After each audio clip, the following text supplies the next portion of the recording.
আসসালামু আলাইকুম। আশা করি সবাই খুব ভালো আছেন। আজকের এই টি-শার্ট ডিজাইন টিউটোরিয়ালে আপনাদের সবাইকে স্বাগতম।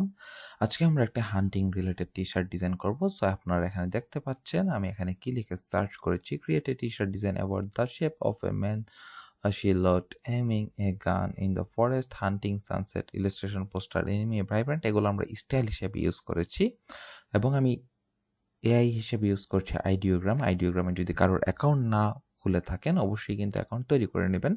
সো দেখেন ওরা কিন্তু এখানে আমার 4টা ডিজাইন দিয়ে দিয়েছে, টোটাল খুব সুন্দর সুন্দর 4টা ডিজাইন। সো আমি এখান থেকে জাস্ট এই ডিজাইনটি নিয়ে একটা ডিজাইন তৈরি করব, এখন টি-শার্ট ডিজাইন তৈরি করব। সো আমি জাস্ট এটাকে সেভ ইমেজ দিয়ে নিচ্ছি এবং এটাকে আমি চলে আসবো আমাদের vectorizer.ai তে চলে আসার পর জাস্ট এখান থেকে আমরা ওপেন করে দিব আমাদের এই ডিজাইনটা এবং এটা অটোমেটিক্যালি কিন্তু ইপিএস ফরম্যাটে ভেক্টর হয়ে যাবে এবং আমরা vectorizer.ai ইউজ করি কিন্তু তার একটাই কারণ, ইলাস্ট্রেটর থেকে এটা খুব ভালো পরিমাণে রেজাল্ট দেয় এবং খুব সুন্দর রেজাল্ট দেয়। সো দেখতেই পাচ্ছেন এখানে কত হুবহু সেম টু সেম ছবিটাকে ভেক্টর করে দিয়েছে, কোনো কিন্তু সমস্যা নাই। এবার ডাউনলোডে ক্লিক করে দিব এবং এখান থেকে জাস্ট ডাউনলোড করে দিব, খুবই সিম্পল একটা প্রসেস। সো দেখেন এখান থেকে কিন্তু আমাদের ভেক্টরটা জাস্ট ডাউনলোড হয়ে গিয়েছে, এখান থেকে কিন্তু এটা ডাউনলোড হয়ে গিয়েছে। সো এইবার আমরা চলে আসলাম ইলাস্ট্রেটরে এসে ক্রিয়েট নিয়েও তো ক্লিক করে দিচ্ছি। এখান থেকে আমরা 11.9, 17.9 এবং RGB 300 ppi থাকলো, জাস্ট ক্রিয়েট ক্লিক করে দিলাম। এবার আমরা একটা ব্ল্যাক শেপ ড্র করে দিব, এখান থেকে শেপ নিয়ে জাস্ট এটাকে ব্ল্যাক কালার করে দিব এবং Ctrl+2 দিয়ে জাস্ট লক করে দিলাম।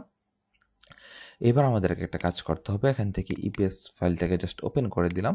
ওপেন করে দেওয়ার পর এটার ভিতরে যতগুলো স্ট্রোক ছিল সবগুলোকে জাস্ট ডিলিট করে দেবো, এই জন্য একটা লাইন ড্র করলাম এবং ম্যাজিক ওয়ান দিয়ে লাইনটাকে আমি জাস্ট সিলেক্ট করে জাস্ট ডিলিট করে দিলাম। ওকে, হয়ে গেল।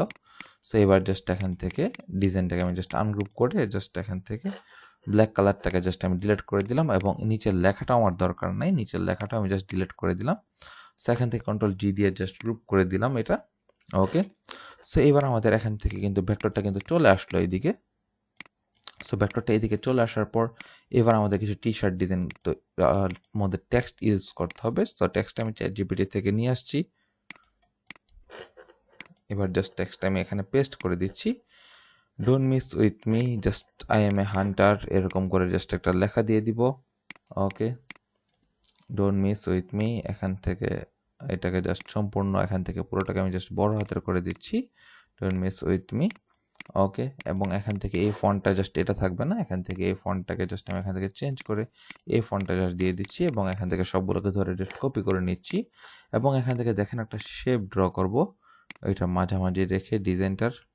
ওকে, এবং এটাকে আমি জাস্ট একটু মিডল করে দিচ্ছি, এই তো, এবং এখান থেকে এটা জাস্ট পারফেক্ট আছে একদম। সো এটা এখান থেকে সিলেক্ট থাকার পর জাস্ট এবার আমরা এখান থেকে টাইপ অন এ পাথ টুল দিয়ে এখানে জাস্ট ক্লিক করব, ক্লিক করে জাস্ট Ctrl+V দিয়ে জাস্ট আমাদের টেক্সটটা পেস্ট করে দিলাম এবং এখান থেকে দেখতে পাচ্ছেন একটা লাইন আছে, এই লাইনটাকে জাস্ট আমি এদিকে নিয়ে আসবো এবং এটাকে আমি প্যারাগ্রাফ থেকে জাস্ট মিডল করে দিচ্ছি এবং এটার কালারটা আমি জাস্ট করে দিচ্ছি হোয়াইট, তাহলে দেখতে সুন্দর লাগবে। এবার জাস্ট আমি এখান থেকে টেক্সটটাকে একটু বড় করে দিই। ওকে, এত বড় না, জাস্ট আমি একটু জাস্ট ছোট করে দিলাম। ওকে, এটাকে এবার একটু বড়র দিকে রাখি। ওকে, জাস্ট এখান থেকে এটাকে একটু পাশাপাশি জাস্ট একটু ছোট করে দিই, এই তো একদম পারফেক্ট আছে। সো এবার এটাকে Ctrl+Shift+O দিয়ে জাস্ট একটু আউটলাইন করে দিলাম, don't miss with me, just এই লেখাটা এরকমভাবে থাকলো। এরপর এখান থেকে আই এম এ এই লেখাটা জাস্ট এখানে দিয়ে দিব এবং এটাকে আমি জাস্ট হোয়াইট কালার রাখলাম এবং এখান থেকে এটার ফন্টটা অবশ্যই সবগুলো আপার কেস থাকবে এবং এখান থেকে এটার ফন্টটাও জাস্ট আমি এই ফন্টটা জাস্ট দিয়ে দিচ্ছি আই এম এ এবং এটাকে জাস্ট আমি মিডল অ্যালাইনমেন্ট জাস্ট করে দিচ্ছি এখান থেকে এবং এটাকে Ctrl+Shift+O দিয়ে আমি এখান থেকে আউটলাইন করে নিলাম এবং হান্টারটাও সম্পূর্ণ এখান থেকে বড় হাতের থাকবে এবং এটার কালারটা আমি একটু হোয়াইট করে দিচ্ছি আপাতত দেখতে জন্য সুবিধা হয় এবং হান্টার লেখাটা এরকমভাবে থাকলো, জাস্ট এখান থেকে হান্টার লেখাটা এরকম করে দিয়ে দিলাম। ওকে, সো এখান থেকে দেখেন হান্টার লেখাটা এরকম করে জাস্ট দিয়ে দেওয়ার পর জাস্ট হালকা করে একটু ওয়ার্ক করবো আমি এখান থেকে সামান্য করে।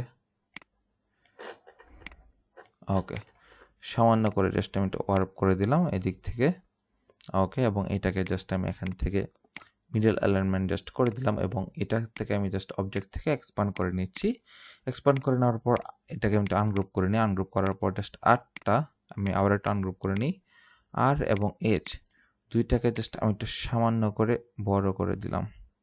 ওকে, সামান্য করে যেন দেখতে সুন্দর লাগে।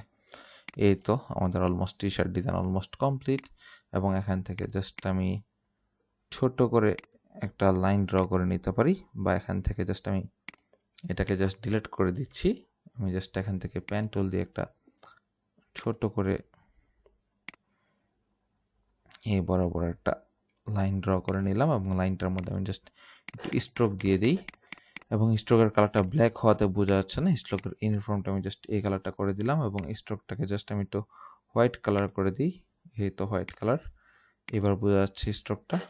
জাস্ট এখান থেকে এটাকে আমি এইদিকে থাকলো আই এম এ হান্টার, এখান থেকে জাস্ট দুইটা দাগ এরকম করে দিয়ে দিলাম, এবং এটাকে ওইন্টার প্রেস করে জাস্ট এরকম করে জাস্ট দিয়ে দিচ্ছি। ওকে, আর একটু এই পাশে পাঠিয়ে দিই, এবং দুইটাকে একসাথে জাস্ট সিলেক্ট করবো, সিলেক্ট করে কন্ট্রোল ডি দিয়ে জাস্ট গ্রুপ করে মিডল অ্যালাইনমেন্টটা আমি জাস্ট ঠিক করে দিচ্ছি, এবং আই এম এই লেখাটাকে জাস্ট মিডল অ্যালাইনমেন্টটা জাস্ট ঠিক করে দিচ্ছি। এই তো এবার কিন্তু একদম পারফেক্ট আছে। সো এবার জাস্ট সবগুলোকে একসাথে ধরবো, ধরে কন্ট্রোল জি দিয়ে গ্রুপ করে ফেলবো, এই লেখাটাকে জাস্ট ডিলিট করে দিই। আমাদের almost T shirt design complete, but এটার কালারিংটা আমাদের একটু পারফেক্ট করে নিতে হবে। এবার জাস্ট সবগুলোকে একসাথে সিলেক্ট করার পর জাস্ট এডিট থেকে এখান থেকে একটু লিঙ্ক করে দিব, লিঙ্ক করার পর জাস্ট একটু হোয়াইট কালার করে দিচ্ছি, এবং এখান থেকে একটু সামান্য করে আমি একটু স্যাচুরেশনটা বাড়িয়ে দিলাম, আর একটু বাড়িয়ে দিতে পারি। ওকে, এরকম করে স্যাচুরেশনটা বাড়িয়ে দিলাম জাস্ট। এই তো হয়ে গেল অলমোস্ট। এবার আমাদের সবগুলোকে একটু আনগ্রুপ করবো, আনগ্রুপ করার পর হান্টার লেখাটা এখান থেকে হোয়াইট থাকুক, ডোন্ট মিস উইথ মি এটা থাকুক। হান্টার লেখাটাকে জাস্ট আমি এখান থেকে ইয়েলো কালারটা জাস্ট করে দিই, আই থিঙ্ক এটা ভালো লাগবে। এবং এখান থেকে আই এম এ এটাকে জাস্ট আমি এখান থেকে দেখি রেড কালার করে দিতে পারি, বাট রেড কালারটা আমারই ভালো লাগছে না, এখান থেকে এটা হোয়াইট কালারই থাকুক। ডোন্ট মিস উইথ মি এই লেখাটা জাস্ট এই কালারটা থাকতে পারে, অথবা এই কালারটাও থাকতে পারে, বা এখান থেকে জাস্ট দেখি আমাদের অরেঞ্জ কালারটাও থাকতে পারে। Don't miss with me I M A Hunter, just এরকম করে আমি জাস্ট দিয়ে দিলাম, কন্ট্রোল ডি দিয়ে জাস্ট গ্রুপ করে দিলাম। এই তো আমাদের পারফেক্ট আছে। সো এরকম করে কিন্তু আপনারা টি শার্ট ডিজাইন তৈরি করে ফেলতে পারবেন আইডিওগ্রাম এআই এবং ইলাস্ট্রেটর ইউজ করে। সো আজকের টিউটোরিয়ালটি কেমন হলো, এবং এটার মধ্যে কিন্তু চাইলে আপনারা একটু গ্রুন্স ইফেক্ট অ্যাড করে দিতে পারবেন, দেখতে আরও সুন্দর লাগবে। সো আজকের টিউটোরিয়ালটি কেমন হলো অবশ্যই আমাকে বিস্তারিত জানাবেন। সবাইকে ধন্যবাদ, আসসালামু আলাইকুম।